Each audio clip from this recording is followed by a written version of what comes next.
Muy buenos días. Muy buenos días sean todos ustedes a la tercera jornada del 28º Congreso Internacional de la Asociación Mexicana de Investigación Teatral, Repensar la investigación teatral en Iberoamérica, creación escénica, revisiones históricas y debates contemporáneos. En nuestra jornada matutina tenemos la conferencia magistral con la doctora Beatriz Aracil, del Centro de Estudios Literarios Iberoamericanos de la Universidad de Alicante, con el nombre Dramaturgias que representan el pasado, a propósito del proyecto de investigación Corpicem. La semblanza de la doctora va a estar en el chat, tanto del Zoom como de Facebook. Beatriz, tengo el honor de presentarte y estar aquí contigo, acompañándote para los comentarios y demás. Adelante. Muchísimas gracias, Guillermina. Voy a compartir pantalla y empiezo enseguida la intervención. Perfecto.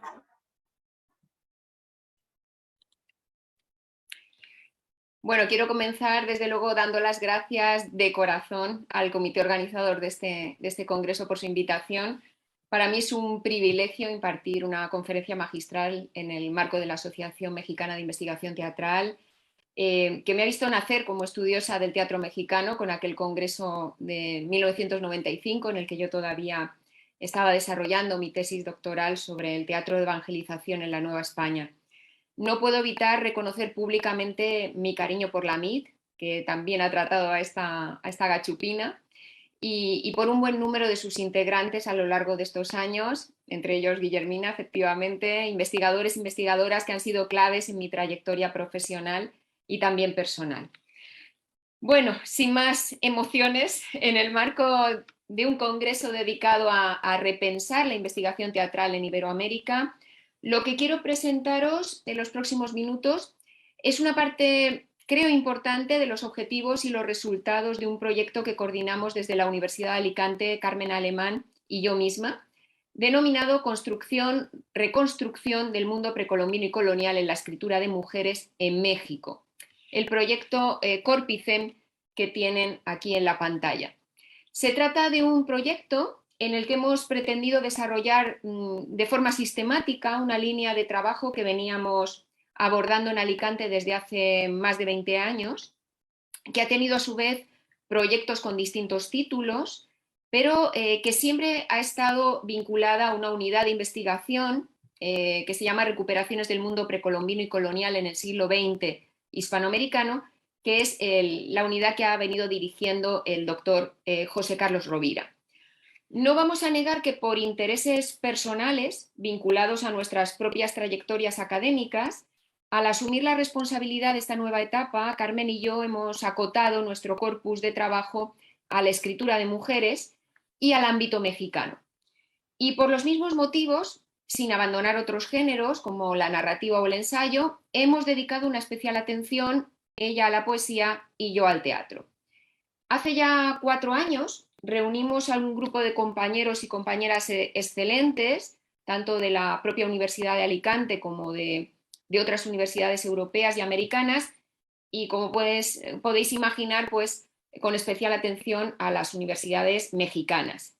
Tenemos colaboradores de Milán, de Bruselas, de Carolina del Norte, de Guadalajara, de Zacatecas, de la UAM Azcapotzalco, de la UNAM. Por lo que respecta en concreto al grupo dedicado al teatro que yo coordino, tenemos nombres muy conocidos y reconocidos en esta asociación, y yo creo que verán en la imagen pues, a Óscar Armando García o a Alejandro Ortiz, al que tendremos la suerte de escuchar más tarde. Pero bueno, tenemos también profesores que hace un tiempo llamábamos HASP, ¿no? Jóvenes aunque sobradamente preparados.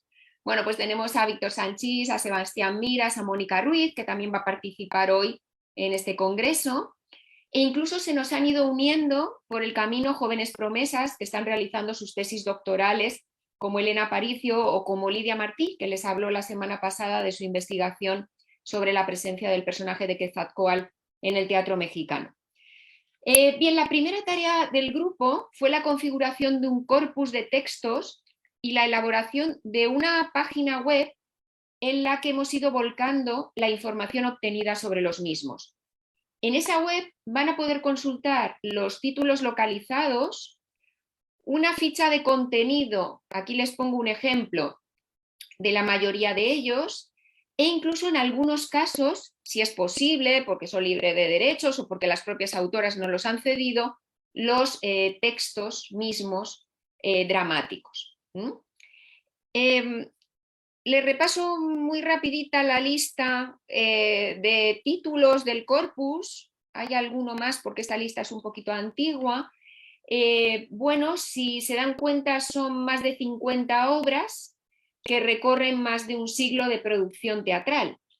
Y cronológicamente podríamos iniciar teniendo en cuenta el periodo que nos ocupa, siglo XIX al XXI, porque ya saben que Sor Juana pues abordó el tema de la conquista en su teatro breve, pero en el periodo que nos interesa empezaríamos con una obra de muy difícil acceso. Nosotras la hemos consultado del ejemplar de la Arizona Main Library, que es la de Elvira Nosari, Cristóbal Colón o el descubrimiento de América, que es de 1906, y terminaríamos con obras tan recientes como Marina Isabel, El mundo en un juego, de Bárbara Collio, que se estrenó en marzo del año pasado, perdón, de este mismo año. En este arco temporal, que abarca autoras de distintas generaciones, yo les he puesto aquí en la imagen pues algunas representantes de las distintas décadas que pueden ejemplificar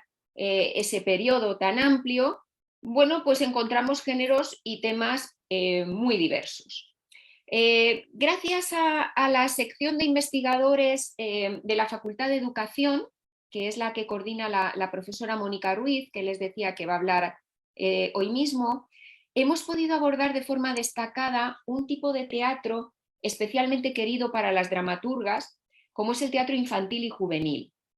Yo no voy a insistir en esta vertiente porque ella misma nos ofrecerá, junto a José Rovira Collado, un acercamiento a la línea de trabajo que se está llevando a cabo sobre el teatro histórico para niños en México, incidiendo en sus posibilidades concretas en el aula. Pero sí voy a empezar precisamente destacando dos cuestiones a propósito de este teatro. La primera es que no se trata de un teatro menor. Y eso lo prueba el hecho de que algunas de las más importantes dramaturgas del siglo XX, y afortunadamente en activo, como Luisa Josefina Hernández o como Sabina Berman, le hayan dedicado una parte nada desdeñable de su producción.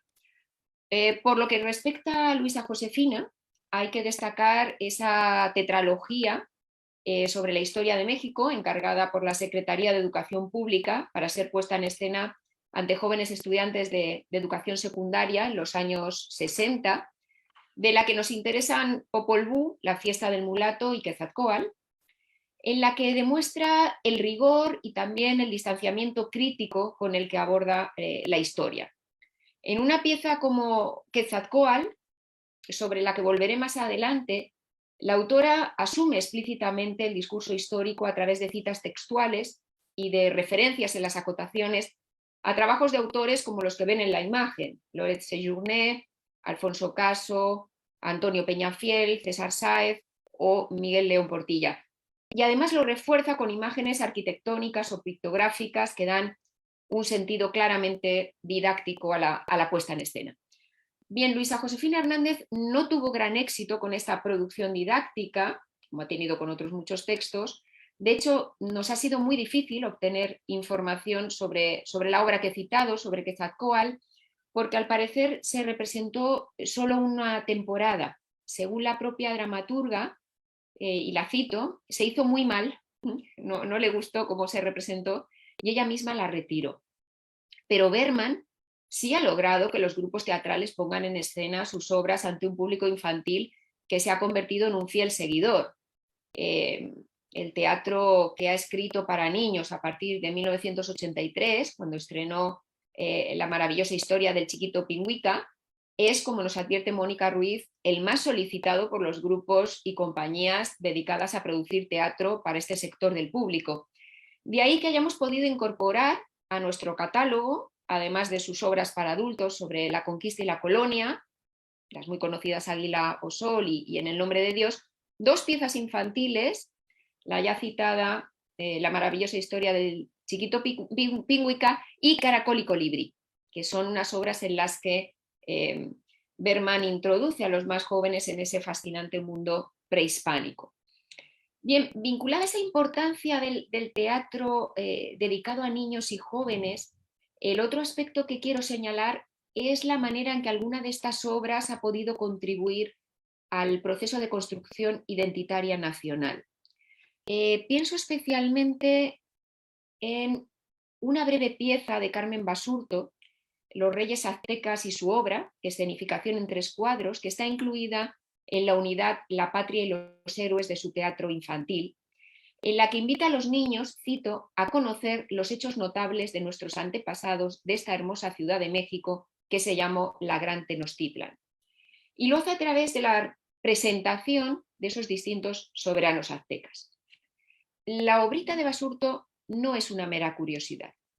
Desde su primera edición en 1929, Teatro Infantil ha estado publicándose y, por tanto, sirviendo como material en programas oficiales en vigor de la escuela primaria, ininterrumpidamente, por los datos que tenemos, al menos hasta 1998, fecha en la que se había realizado la 8ª reimpresión de su 12ª edición.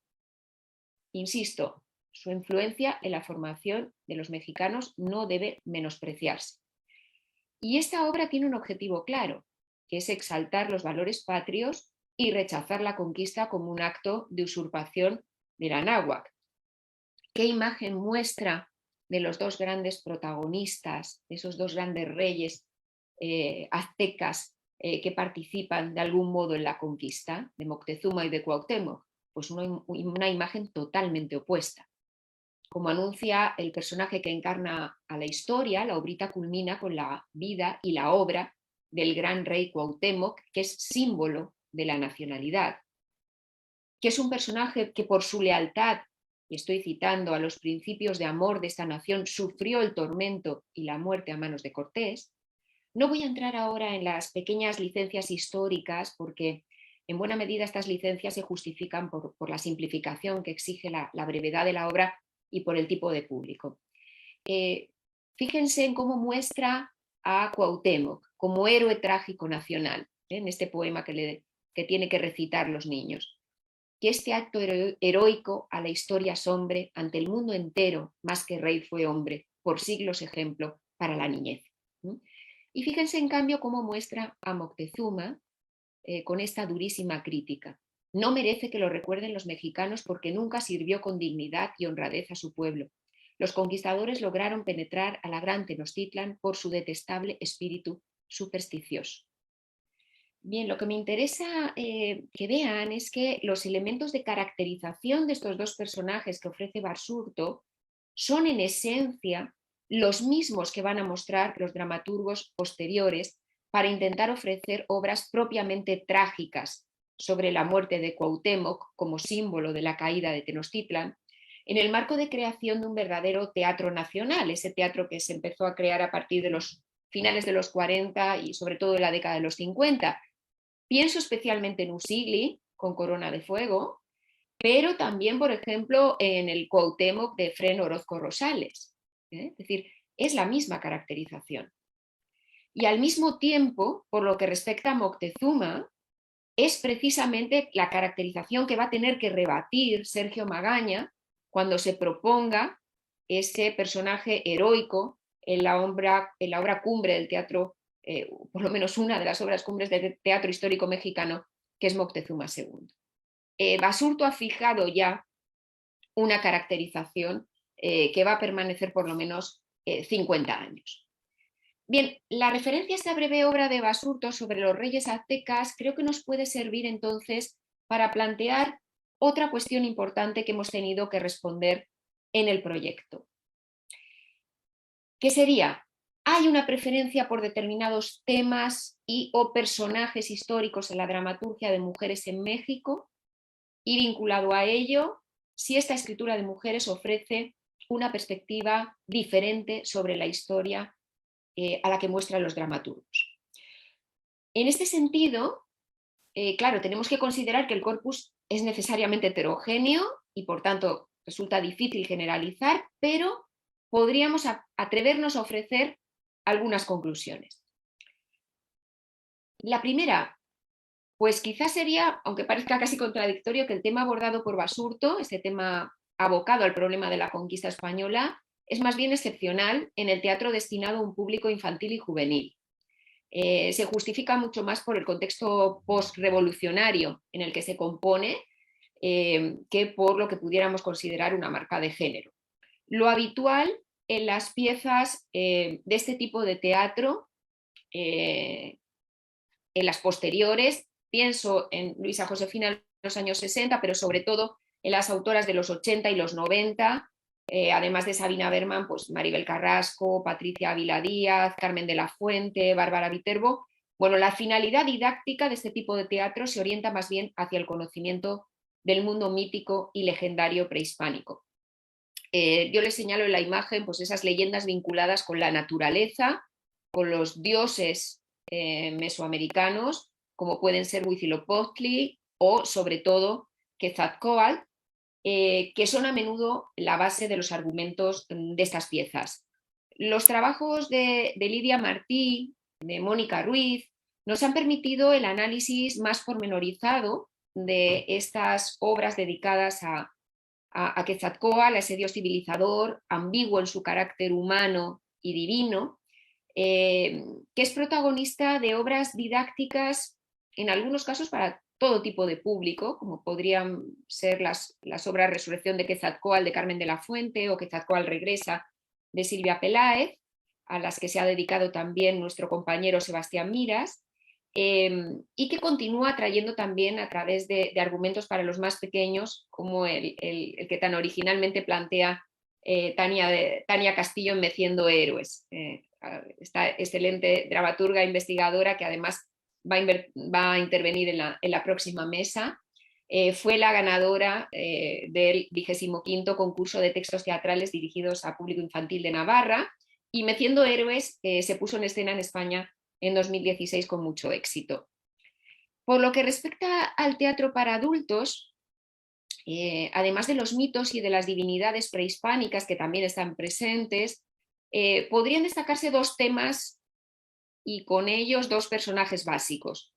La conquista, que en estas obras es un tema ligado en buena medida a la reivindicación de la Malinche, y la figura de Sor Juana Inés de la Cruz. Como ocurre en la narrativa, en el ensayo, incluso en la poesía, lo que atrae de Sor Juana a las dramaturgas es sobre todo su vida, y especialmente aquellos aspectos de su biografía que la acercarían a los deseos, a los juicios, a las aspiraciones de la mujer actual. Es verdad que la calidad de las obras es desigual, pero en la mayoría se trasluce un tono reivindicativo, incluso provocador, que está siendo estudiado sobre todo por nuestro compañero Víctor Sanchis, en especial a través del análisis de piezas como las que tienen en la imagen. La condesa llegó a las 5 y Tren nocturno a Georgia, de María Luisa Medina. Ahora bien, también existen ejemplos de diálogo intertextual con la obra teatral de Sor Juana, y también nos hemos dedicado a ellos. En el tercer seminario internacional Teatro e Historia, que titulamos Mujer, Historia y Mito en el Teatro Mexicano, y que organizamos en mayo de este mismo año, Vicente Cervera, catedrático de la Universidad de Murcia, analizó Fedra y otras griegas de Jimena Escalante a la luz de su relación especular con la comedia de enredo de Sor Juana, Amores más laberinto.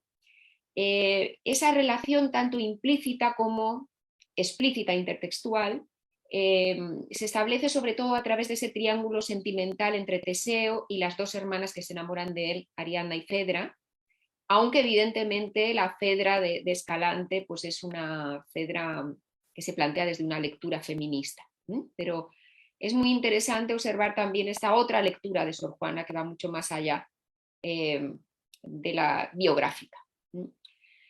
En cuanto al tema de la conquista, podríamos atrevernos a ofrecer también, creo, algunas peculiaridades de la escritura femenina. Les he puesto como primera peculiaridad la falta de interés por los grandes héroes, por esos grandes héroes de la resistencia indígena. No tenemos piezas sobre Xicoténcatl y salvo esa obrita temprana de Basurto, Cuauhtémoc pues aparece como un personaje muy secundario en la mayoría de las obras.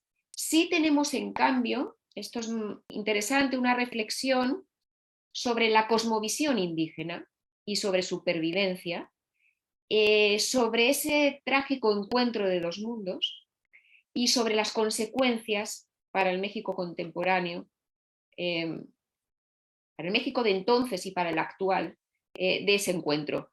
Yo les he puesto aquí las imágenes de 3 obras que pueden ser significativas en este sentido.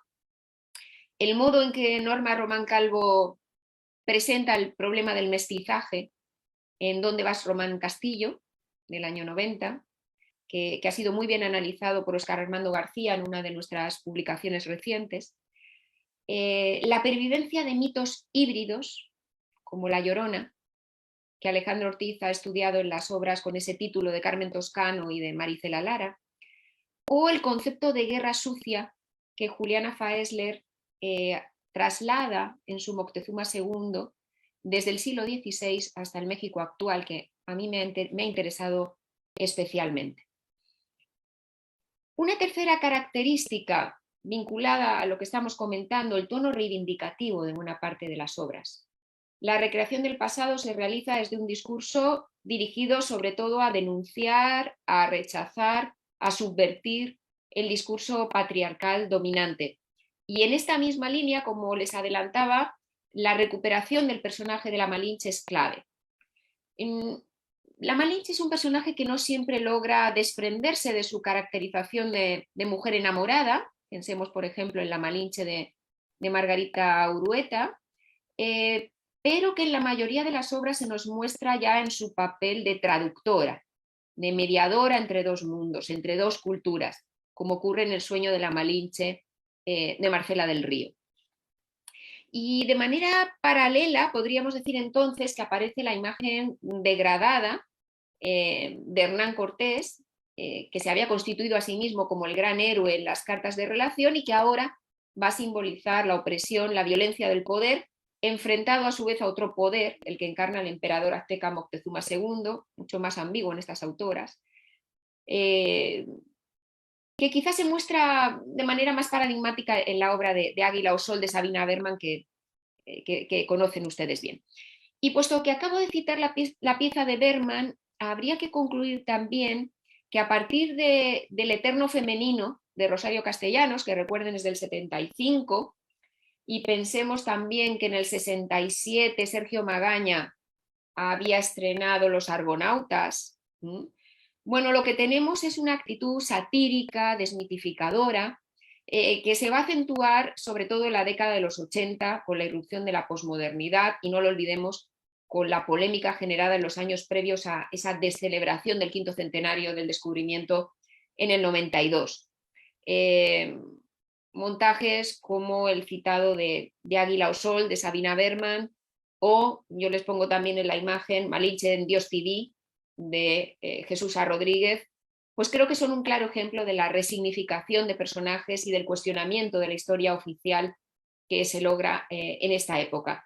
A mí en concreto me ha interesado especialmente el monólogo de Rodríguez porque hay en él, a pesar del tono liviano y desenfadado que caracteriza al teatro cabaret, una ruptura radical del mito de la Malinche, una liberación de la carga ideológica que había pesado sobre este personaje desde el siglo XIX, que va a abrir nuevos caminos, sin duda, de interpretación dramática de esta singular mujer.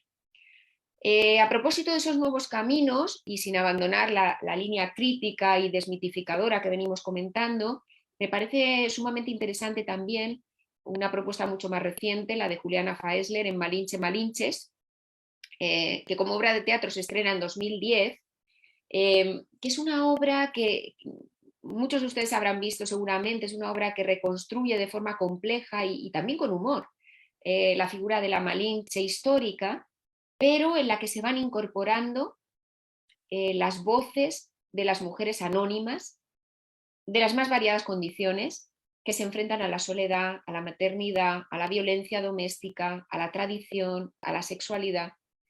Es una propuesta que, como ven en la imagen, derivó durante la pandemia en un proyecto audiovisual mucho más amplio sobre lo que significa ser mujer en el México actual, del que nos habló la propia autora en un seminario celebrado en modalidad online en febrero de 2021. Y me van a permitir que vuelva a los años 60, porque creo que en realidad la obra pionera en cuanto a lo que podríamos definir como una postura crítica, distanciada respecto a versiones oficiales de la historia, es la que les citaba antes de Quetzalcóatl, la obra de Luisa Josefina Hernández. El propósito didáctico de la tetralogía histórica que escribió por encargo, a la que les he aludido ya, lejos de obligarle a seguir la versión hegemónica de los hechos, la estimuló para desarrollar una postura efectivamente crítica. Ella explicaba a Kirsten Meiro en una entrevista: era teatro para jóvenes de secundaria y había que educarlos en movimientos históricos de México. A mí me gustó mucho ese sistema porque me daba la oportunidad de enjuiciar cosas.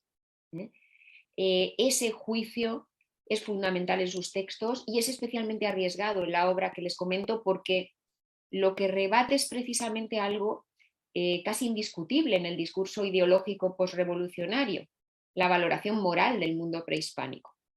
Esa imagen de una nación unida, próspera, pacífica, avasallada por el Imperio Español, que se impone en el contexto mexicano desde el siglo XIX y que olvida cómo el pueblo azteca había sometido a sus aliados a desmedidos tributos y a la guerra florida a sus enemigos. Una imagen que se había trasladado al teatro y que incluso había sido retomada, recuerden, por Artaud en esa propuesta de representación de la conquista de México del 33, cuando planteaba, y le cito literalmente, que ese teatro debía oponer la tiránica anarquía de los colonizadores a la profunda armonía moral de los futuros colonizados.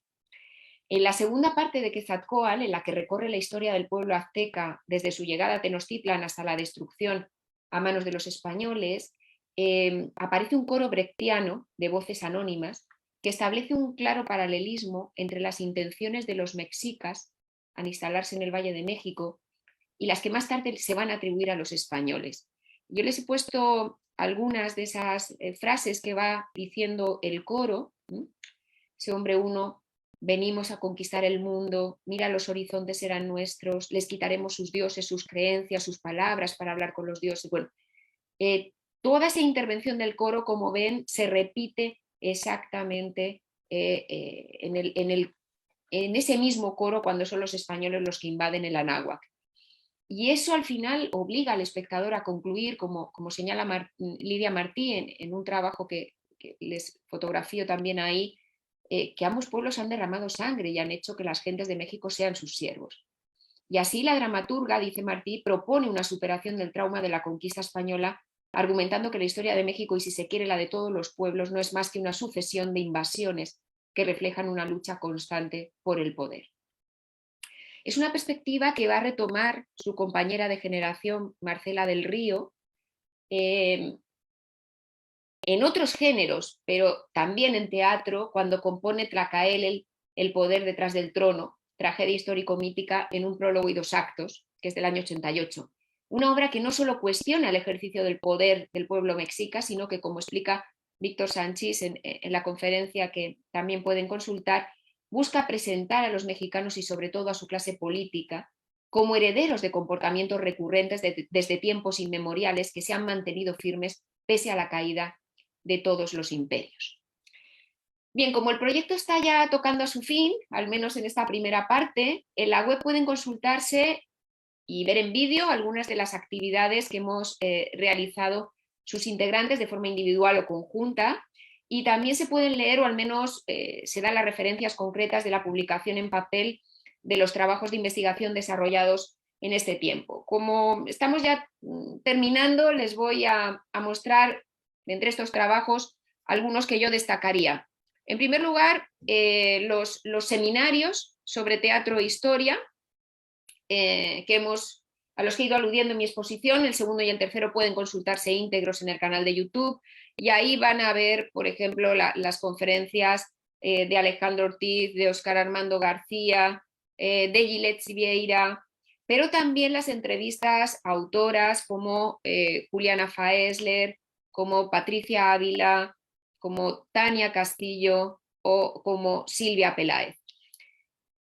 Además de este material audiovisual, yo les invitaría también a acercarse a este libro, Personajes míticos e históricos de la conquista de México en la escritura de mujeres, que hemos dividido en esos 4 bloques que ven en la imagen, dedicando un bloque a Quetzalcóatl, otro a Cortés y Moctezuma, otro, como comentábamos a lo largo de la exposición, a la Malinche, y otro esos personajes marginales de la colonia, los que son la consecuencia de la conquista, y que incluye muchos trabajos dedicados específicamente a dramaturgia. Otro volumen que está en prensa es el dedicado a Mujer, Historia y Mito, la dramaturgia mexicana del México contemporáneo.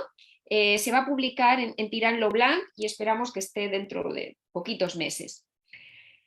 En fin, esto es lo que quería mostrarles. Queda mucho todavía por trabajar. Yo animo a los jóvenes investigadores e investigadoras a acercarse a nuestro corpus, a ayudarnos a ampliarlo si es posible, que seguro lo será, a proponer nuevos estudios que permitan conformar una imagen más cabal del modo en que el teatro mexicano en su conjunto, y no solo el de los nombres establecidos por un canon a menudo sesgado, ha ido construyendo un pasado desde el presente.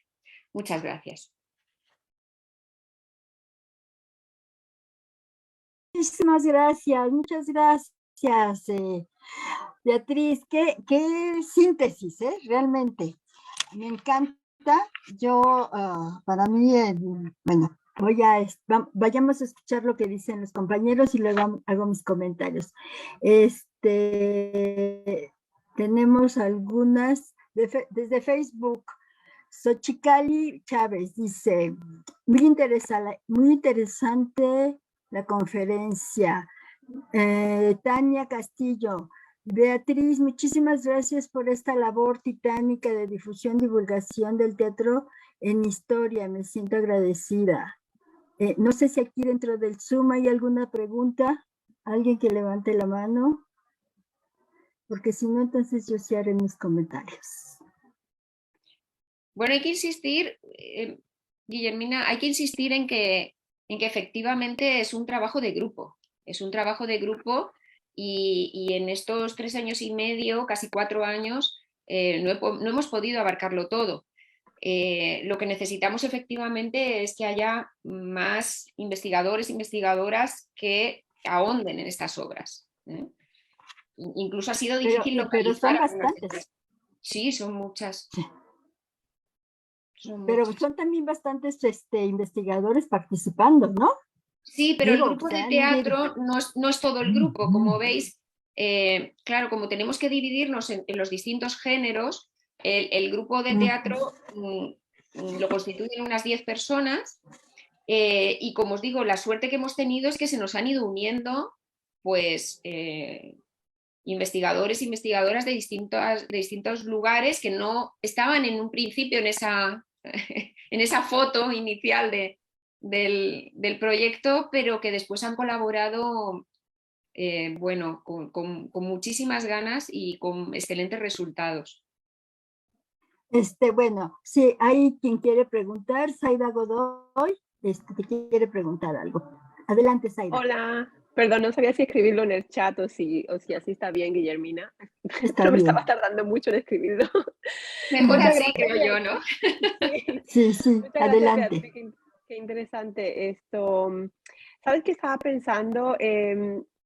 Se me hace muy interesante, claro, centrarnos tanto en los personajes, ¿no? En cuáles son los personajes, cuáles son las figuras históricas, pero también estaba pensando un poco desde el punto de vista de la ecocrítica o no, no sé cómo llamarlo ahora, ¿no? Como aplicarlo al teatro también, esta importancia que le estamos dando a la naturaleza. Si quizás podías contarnos un poquito más de cómo se representa la naturaleza. No sé, me pregunto si es todo tan ideal como, ¿no? Como lo imaginamos y cada vez que queremos representar, poner la otra voz, ¿no? del indígena, si esa naturaleza, digamos, es tan idílica como, o si hay algo más complejo en estas obras.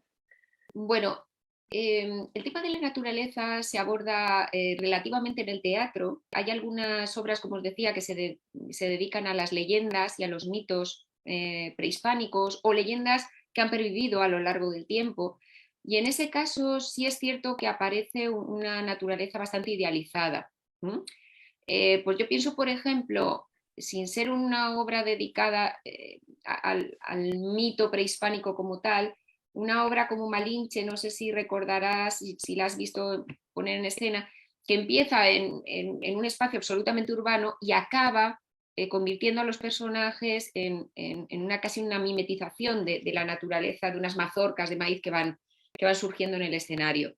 Efectivamente, esa es la manera más habitual, la manera idílica, ¿no? de mostrar el espacio natural. Pero sí es cierto que, como os decía, el proyecto abarca distintos géneros.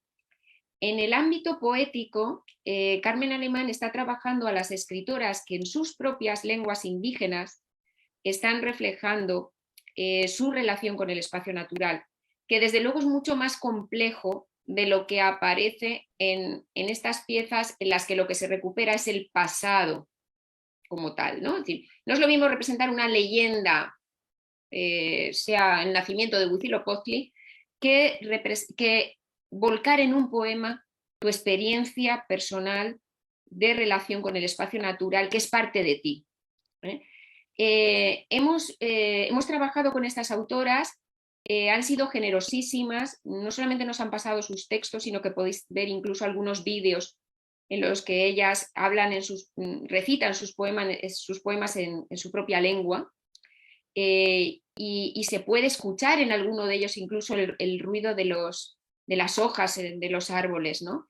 Y a mí me parece que efectivamente ha sido la poesía la que ha marcado de manera definitiva una nueva forma de entender el espacio natural, mucho más personal, y aquí sí muy femenino, porque es una conciencia de ser mujer en el espacio natural. Ellas lo conciben así. Que no hemos visto todavía en las representaciones teatrales, probablemente porque a lo mejor estas puestas en escena ni siquiera se han volcado en textos dramáticos si se han llevado a cabo. Y ahí tenemos también el problema de cómo fijar, ¿no? lo que en realidad es un acontecimiento, ¿no? Ese problema de cómo abordar el teatro, ¿no? Entonces no hemos podido acceder a esas puestas en escena que probablemente habrán existido, porque muchas de estas mujeres trabajan con comunidades indígenas desde hace mucho tiempo, pero que no hemos podido trabajar. Ahora, en poesía sí te invito a que entres en la web, porque la parte de biblioteca vas a encontrar algunas joyitas en ese sentido. Muchas gracias, Beatriz. Tenemos comentarios de Jesús Telles. Felicitaciones, Beatriz Aracil, por su trabajo, siempre acucioso y lleno de pulcritud. Mis mejores saludos desde Toluca. Domingo Adame, muy interesante, Beatriz. Qué gusto escucharte. Eduardo Ledesma, ¿hay algún posicionamiento desde su campo de investigación en relación con la adaptación dramática de eventos históricos, de la actualización de obras en épocas específicas a un lenguaje contemporáneo? Esa es una pregunta de Eduardo Ledesma.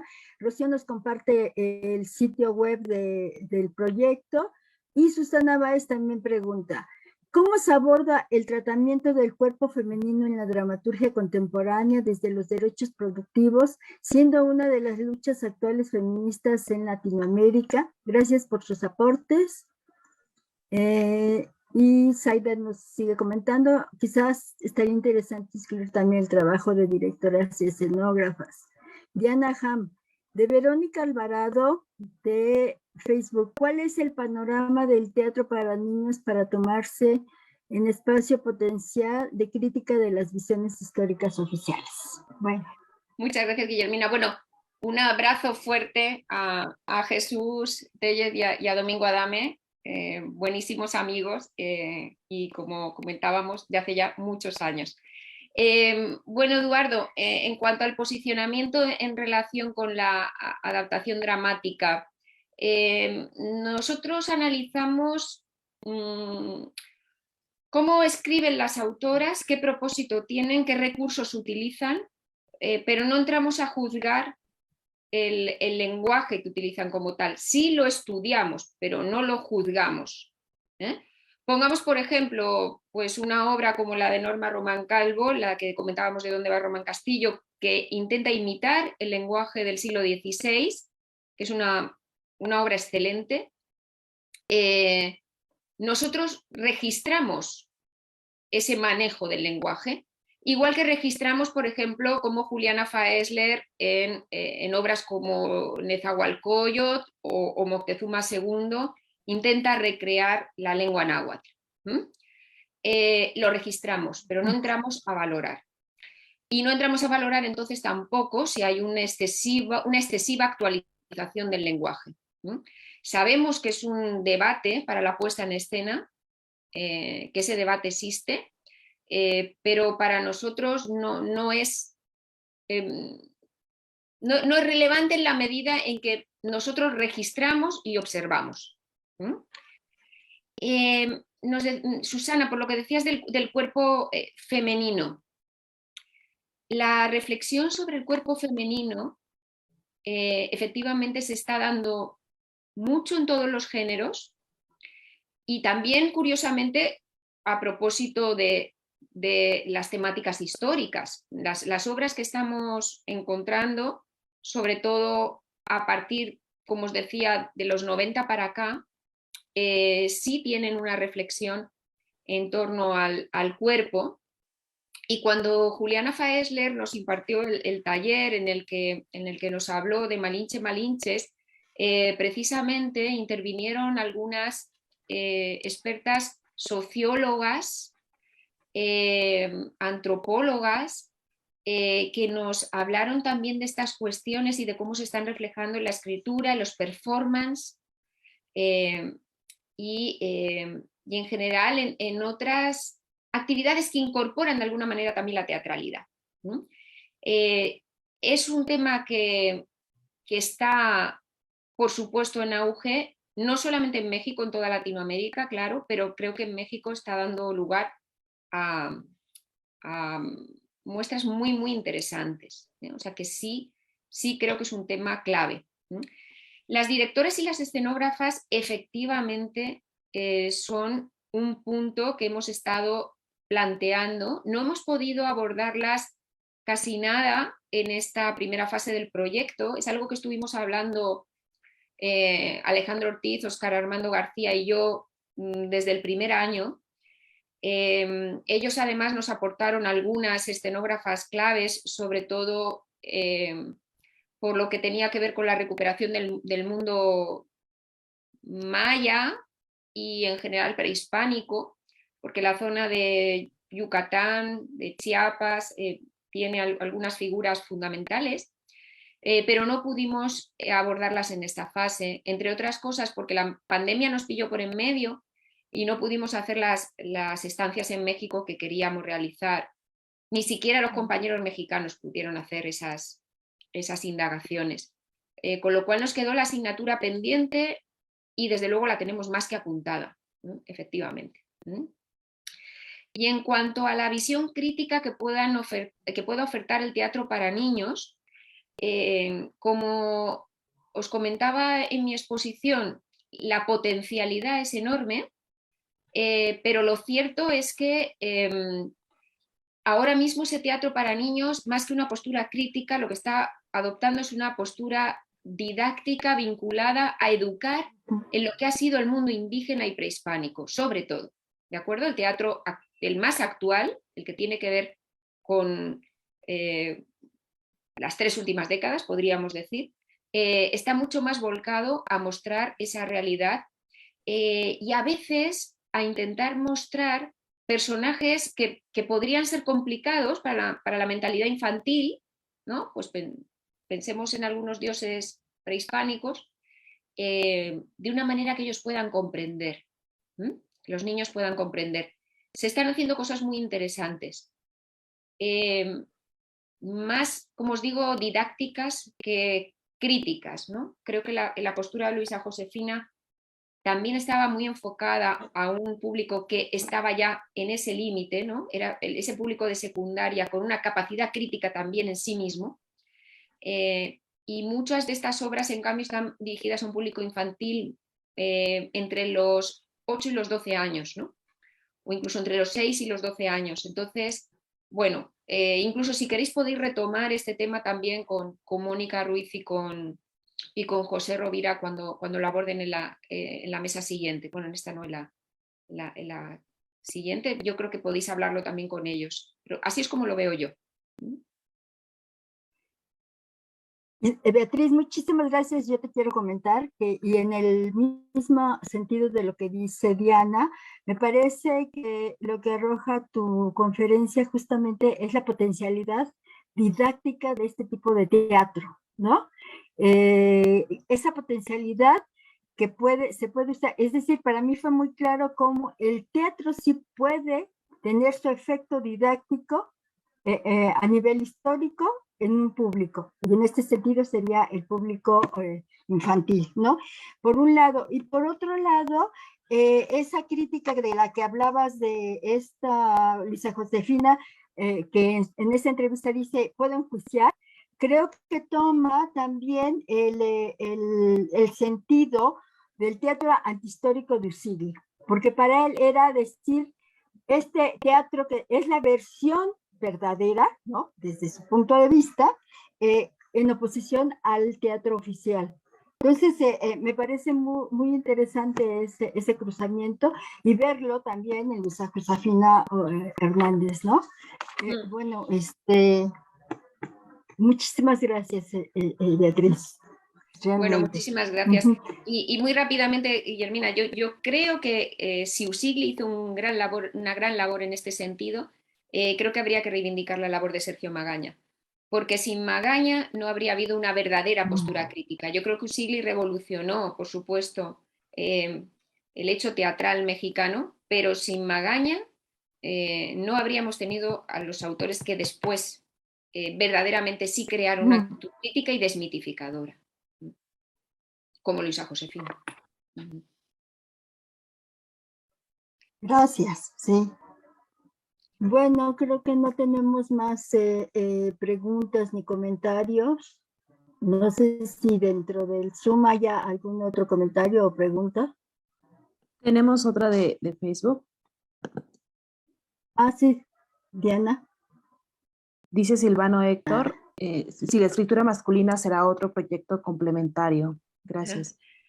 Bueno, no solo es un proyecto complementario, sino que es un proyecto que está ahí. Si nosotros estamos, por supuesto, destacando esa escritura de mujeres para dar visibilidad a una serie de tanto de textos dramáticos como de puestas en escena que en ocasiones han pasado casi desapercibidas, aunque hayan tenido un impacto en su momento, pero evidentemente las enmarcamos en el teatro en su conjunto y en el teatro masculino. Yo ahora mismo estaba hablando de Sergio Magaña y si estoy planteando la desmitificación de la historia oficial en determinado periodo, pues no puedo desligar a Luisa Josefina de Salvador Novo, de Magaña o de Celestino Gorostiza, que están en ese momento, en esos años 50-60, pues con unas puestas en escena que tuvieron un gran impacto en el teatro mexicano. Entonces, por supuesto, estamos siempre contextualizando, pero es verdad que el proyecto lo que quiere es destacar esa importancia femenina. Ahora, ya veréis que en nuestros trabajos sería absolutamente sesgado y falso abordar solamente a las autoras. Sigue Héctor Rosales diciendo, ¿de qué manera está presente la perspectiva de género en el equipo de investigación? Sí, es una pregunta también que me parece muy pertinente, porque no todos los investigadores que trabajamos en el equipo trabajamos desde la perspectiva de género. Yo creo que un poco también, como habéis visto mi exposición, os habréis dado cuenta de que yo trabajo mucho más desde la historiografía teatral y abordo a las mujeres desde esa perspectiva. Mientras que, por ejemplo, Carmen Alemán trabaja la perspectiva de género de una manera mucho más clara. Creo que en ese sentido Carmen y yo nos complementamos y los miembros del grupo colaboran en una y otra línea, tanto la de la historiografía como la de género. Beatriz, muchísimas gracias. Estamos justo a tiempo para terminar. Te lo agradecemos muchísimo desde la MIT. Muchísimas gracias. Qué gusto. Ha sido un placer enorme estar con vosotros y por supuesto me quedaré a lo largo de la jornada ya escuchándoos. Un abrazo muy fuerte.